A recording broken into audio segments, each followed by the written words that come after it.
welcome to Taking Stock. As you can see, I'm in my studio where I spend a fair bit of my time when I'm not doing other things. Today though, I'm not laying down letter forms. I'm not painting, I'm not drawing. What I'm actually doing is studying books, but books about calligraphy. Because I'm doing a piece which I'm hoping to incorporate both Western calligraphy, the kind of calligraphy that is traditional for me, and East Asian calligraphy, Japanese in this case. Well, I felt I needed to get to know a bit about Japanese calligraphy. I don't think that I can just pick up, as it were, a Japanese alphabet and just copy it. That's not what I'm about. I've had some of the words of a poem that I'm doing translated into Japanese, and I want to recreate those words in Japanese brush script on this piece. But I realise it's not as easy as just copying letters. When you begin to study this form of calligraphy, you begin to realise that it's as much about the philosophy behind the calligraphy as it is the calligraphy itself.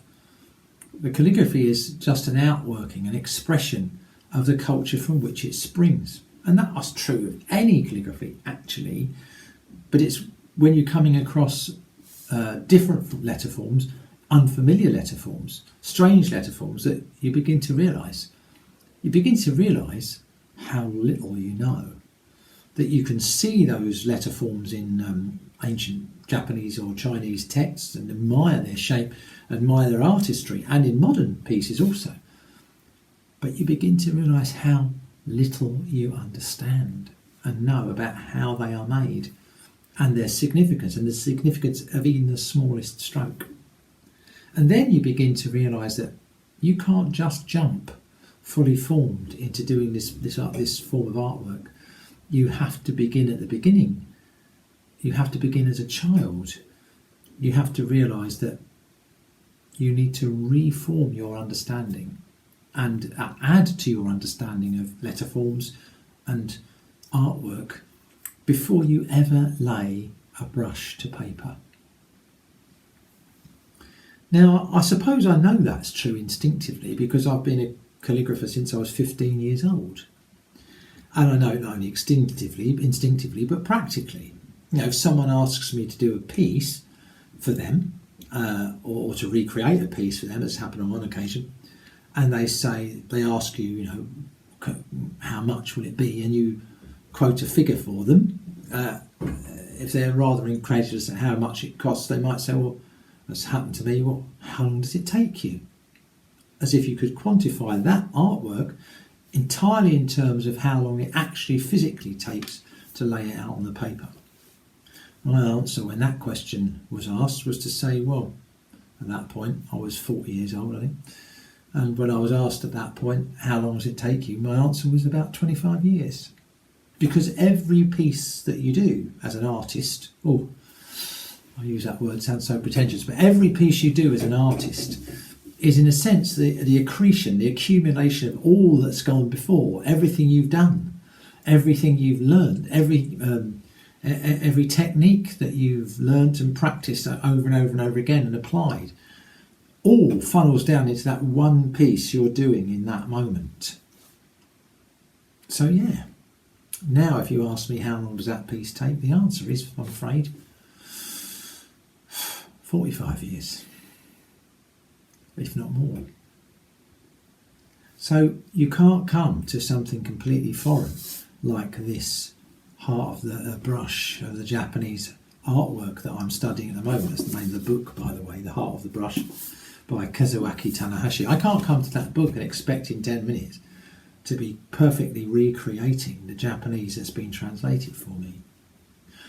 I can't afford to wait 45 years to complete this piece, and certainly I will complete it well before that time limit. But I have to start from the beginning, and I don't know where it's going to take me. Now, it seems to me that the church of which I'm a minister has come to a point where all of its accumulated wisdom, all of its accreted knowledge, all of its techniques, all of its ways of being, how it relates to the world, how it relates member to member, minister to member, member to minister, etc. All its mechanics, if you like, are now called into question by the effects of this virus. In the Methodist Church, we are governed by the Methodist Conference, which meets annually. Now, technically, the conference is always in session, or at least is always active, but it's only in session in the end of June, beginning of July, and then it is suspended, or whatever the word is, to suggest that it's going to suspend and meet again next year at the same time. Methodist Conference is the only body that could decide on the policy and the standing orders of the church. No other body in the Methodist Church can do that in any major way, anyway, at a national level.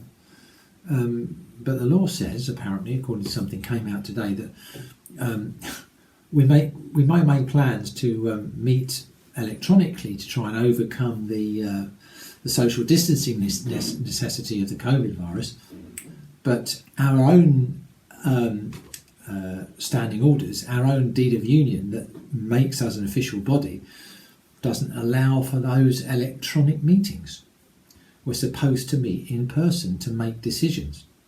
And of course, we need to make decisions about whether we meet electronically. You see the bind that we're in?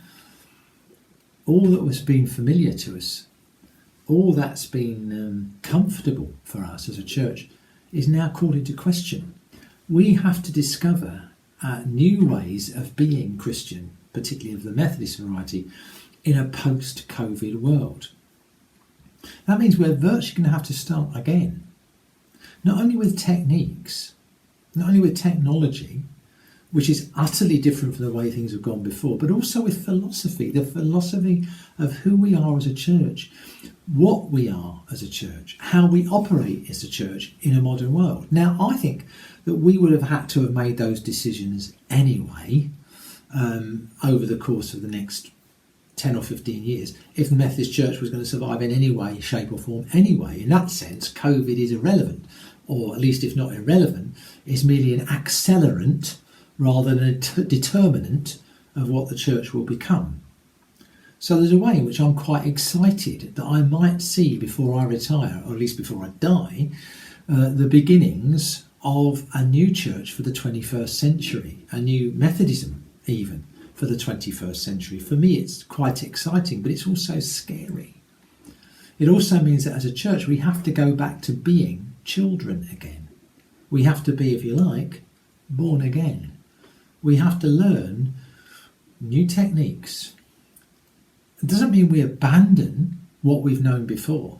It doesn't mean we abandon the philosophy of how we've lived before. What we must do is apply that philosophy in different ways. And, if you like, fuse our philosophy and our practice into a new way of being. I have a friend who fuses glass. I've never done it. It sounds a bit scary to me, quite honestly, but she manages it quite well. I say quite well. She makes some really beautiful pieces. But I've noticed when she's put photographs up of the raw material that she uses, I'm moving away from my artwork to hers now, not that it matters, but when she puts up photographs on social media of the raw material she uses before she's fused it, you can't always work out what it's going to become. You can't always predict what the effect will be of applying the amount of heat that her kiln will apply to that glass to melt it and fuse it into a piece of artwork. In fact, I'm not even sure that sometimes the art she produces is deliberately chaotic. That in fact, she doesn't really know what's going to happen when she applies the heat of the kiln to the material she's gathered. I think that's something that could apply to us too as a church. We have so much material from our broken past and our breaking present, and material granted to us by God in the richness of his love for us, all of which is perhaps mixed together in a tray, waiting to go into the crucible, waiting to go into the fire, waiting to be fused by God's power and God's love into something new, recognisable from the previous raw materials, beautiful, but fit for its purpose in the 21st century. So, let's go to it. Find our raw materials. Find our kiln. Find our pens, our brushes, our inks and paper, upon which we are going to write a new story in the power of God's love. Let's do that.